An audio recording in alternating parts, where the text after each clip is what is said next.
Cheol-ho had nowhere to go. His wife was already dead, so there was no reason to go to the hospital. His younger brother Young-ho had been arrested for armed robbery, but there was nothing he could do, so there was no point in going to the police station either. And there was no longer any reason to go to the office. He hailed a taxi to go home, but could not say where. The driver muttered, annoyed, as if he had picked up a stray bullet of a passenger. Where to? Beom-seon. Then Cheol-ho named a hospital again. Suddenly, he thought of his wife's death. The driver sharply turned the wheel. Then again, Cheol-ho changed his mind. The police station. With his eyes closed, he thought of his brother, Young-ho, caught as an armed robber. His wife was already dead. This time, the car did not need to turn, it simply kept going. We're here, police station. Cheol-ho opened his eyes. He lifted his upper body abruptly, but there was nothing he could do there, not a single thing. He collapsed back into the seat. No, go. It's the police station, sir. Go. His eyes remained closed.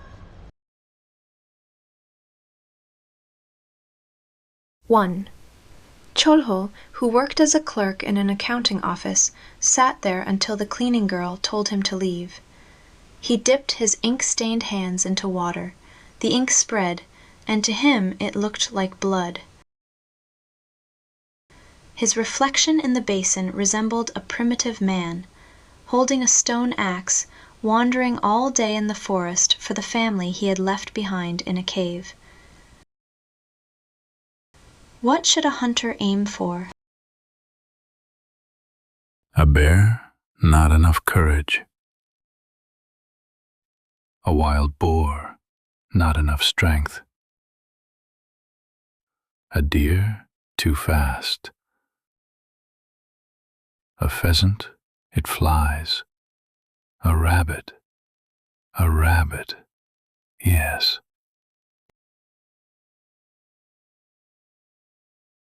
But there were more hunters than rabbits. Still, he had to bring something home. Rage welled up inside him. A heavily pregnant wife, a malnourished young daughter, a mother who had lost her mind, an unemployed brother full of resentment, a younger sister living off American soldiers, one of the so-called Western princesses, Yang Gongju.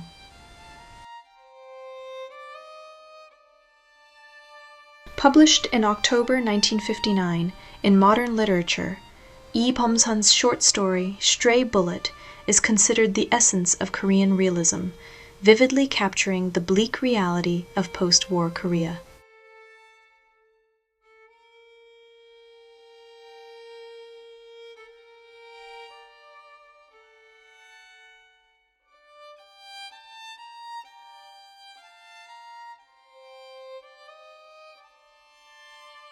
But it is not only about that time. Across eras, it delivers the raw texture of life at the very bottom. Cheol-ho's daily struggle may belong to a faded photograph of the past. But what is described appears before our eyes with the clarity of a recent 4K image, bare, hungry, and painfully detailed. Beom-seon, Liberation Village, a refugee shantytown carved into the slopes beneath Namsan, a place soaked in poverty. Today it has become refined, even fashionable, but back then it was a place where refugees gathered, those who fled from the north after division, those who returned after liberation, crowded together. During the war, it had been almost completely destroyed by U.S. carpet bombing.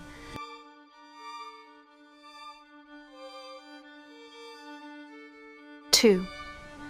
The steep slopes of Haebangchon were hard to climb, especially on an empty stomach.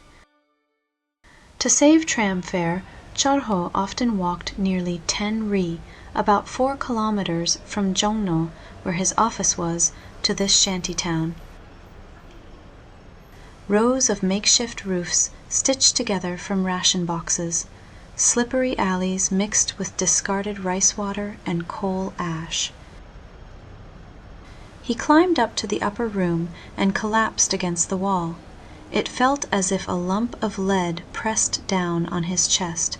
He wanted to cry out loud, to wail, but he clenched his eyes shut and swallowed it down. In the dark corner, his wife slowly stood up. Her trousers were patched, one knee black, the other gray. Heavily pregnant, her belly like an upturned bowl, she passed before him like a sleepwalker. Let's go! Let's go! His mother kept shouting that one phrase. Driven mad by longing for the northern hometown she left behind, she cried endlessly, Let's go! Their young daughter, her face yellow from malnutrition, a 5-year-old proudly talking about shoes her uncle promised her. She wore a skirt made from Cheol-ho's old shirt, cut at the waist and tied with a string. Pitiful. Let's go! 3. In the evenings, Cheol-ho had taken to climbing the hill behind the house to look down at the city. The rock was cold, but still more comfortable than home. He sat there until the night deepened and the stone turned colder. He suffered from toothache, yet could not bring himself to go to a dentist. Looking at the stars, he searched for the Big Dipper, and then remembered his hometown in the north. Even as his tooth throbbed, the memory remained vivid. His mother had lost her sanity after the house collapsed in a bombing, but the deeper cause was the division of the country. Let's go! Even before madness took her, that cry meant only one thing: let's go back home. She had lived comfortably in a land-owning family. She could not understand the division of the country. No matter how carefully it was explained, the 38th parallel meant nothing to her. Let's go!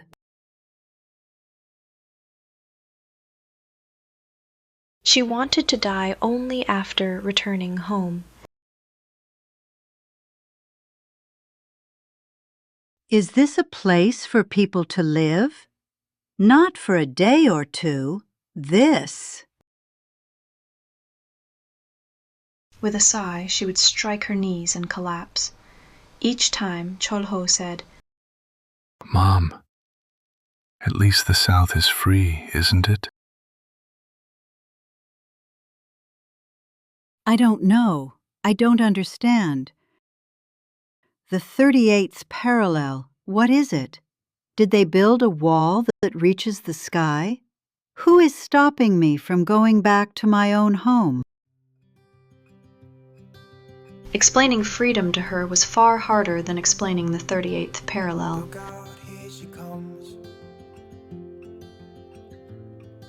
4. To Cheol-ho, his mother now was nothing more than the corpse of who she had been. Between the lower room and the upper room, divided by a paper door, there was a single oil lamp. Placed precariously on the threshold, it flickered like a firefly. Let's go! His wife held up a pair of red shoes his brother had bought for their little girl. Her long eyelashes curved slightly as she smiled. It had been so long since he had seen her smile. a face he had almost forgotten. He closed his eyes. 10 years ago, a young woman in a white chogori and black chima, her hanbok. On stage, she was even more beautiful. It was her university graduation recital. Applause would not stop. That evening, walking together, she had been radiant. Now, nothing of that remained. Let's go. Cheol-ho slowly raised his head.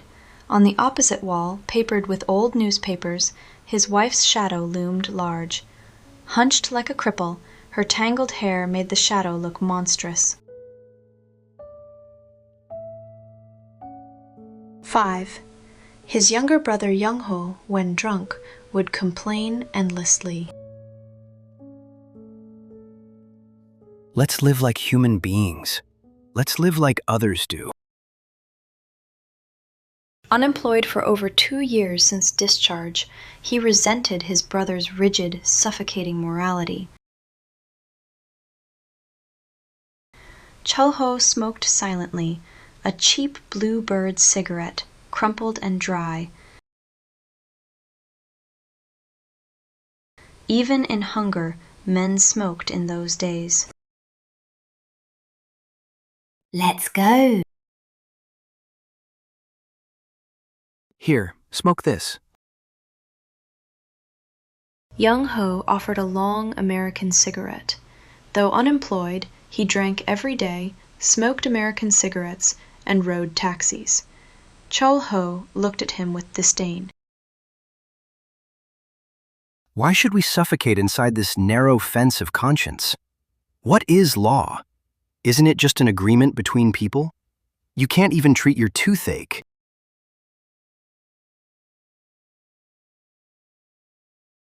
Cheol-ho's glare struck him like a slap, a man who couldn't even earn barley rice, and yet he smoked imported cigarettes. He crushed the cigarette in a makeshift tin can ashtray. That night, his brother's words felt strange.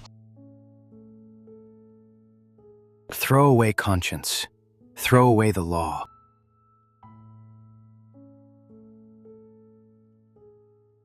Cheol-ho said nothing. He sat there, his chin buried in his chest, staring at his worn socks, both big toes sticking out. He knew nylon socks would last longer, but he always chose the cheap cotton ones. 700 won was beyond him. Let's go.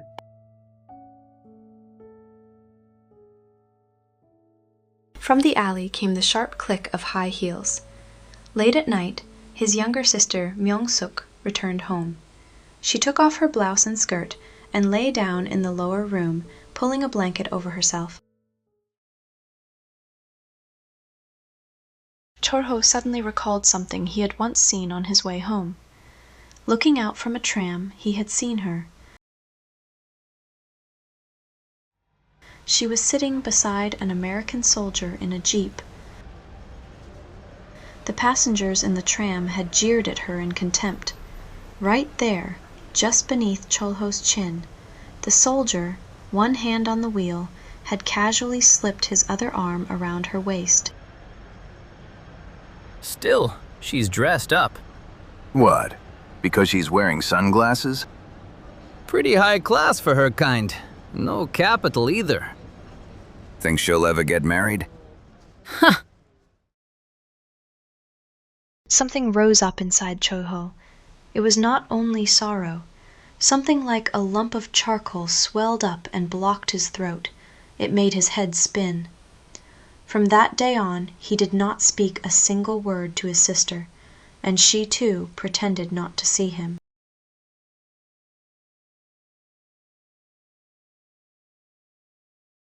(7) A few days later, Cheol-ho was summoned to the police station. It was not the first time. He had been called in several times before because of his sister, who lived off American soldiers. Each time he had vouched for her and brought her out. But this time it was not about her. It was about his younger brother, Cheol-ho. Armed robbery. Go back. Cheol-ho spoke quietly, almost embarrassed to see his brother standing there like a fool. A company had withdrawn a large sum of cash from the bank, 15 million won, and was about to leave with it in a jeep waiting outside. That was when two men, wearing fedoras pulled low and dark sunglasses, climbed into the vehicle and drew their guns. After leaving the police station, Cheol-ho walked without direction. He did not know where he was going. Tears ran down his face without his knowing. When he returned home, his sister demanded to know where he had been and told him to go to the hospital. His wife was in critical condition, complications in childbirth. The baby had come arm first. His vision swam. Cheol-ho rushed out, not even knowing which hospital it was, his sister shouting after him from behind. He stopped, heard the name, and hurried off again. "Take some money with you." He froze.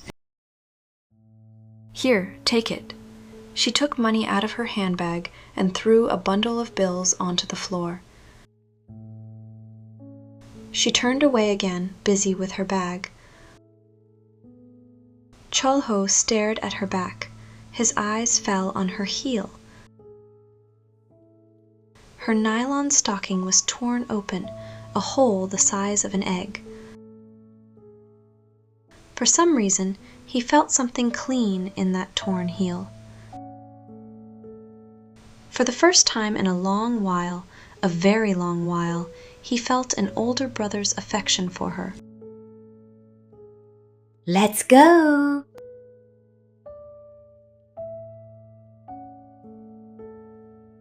Eight. His wife was already dead. Cheol-ho's face was even calmer than the nurse's. He staggered down the long hospital corridor and stepped out into the wide entrance hall. He did not ask where the body was. It felt as though something immense had come to an end, and yet, at the same time, it felt as though many things now needed to be done. But he could not think what those things were. Only one thought remained. There was no longer any need to hurry. He stood there for a long time, motionless. Then he walked out. He walked and walked. He had nowhere to go. His feet, like a machine, carried him toward Nandemun. Then he saw a dentist's sign. He stopped. There was money in his pocket. He went in and had a tooth pulled. That's it. Take the cotton out in about 30 minutes. It'll bleed a little. Take out the other one as well. He spat into the basin and pressed his cheek forward. If we pull 2 molars at once, the bleeding will be too much. He went back out into the street, then found another dentist, insisted, and had another tooth pulled. Crouching beneath a telephone pole, he spat, not saliva, thick blood. When he stood, a chill swept through his body. He staggered toward Seoul Station.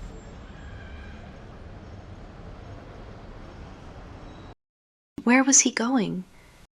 His wife was dead. His brother had been arrested for robbery. At home waited his young daughter, his deranged mother, and his sister. He hailed a taxi. His mind was fading in and out as he listened to the driver's voice. Where to? Well, just go. What a pitiful man. Drunk? Picked up a stray bullet of a passenger. Doesn't even know where he's going.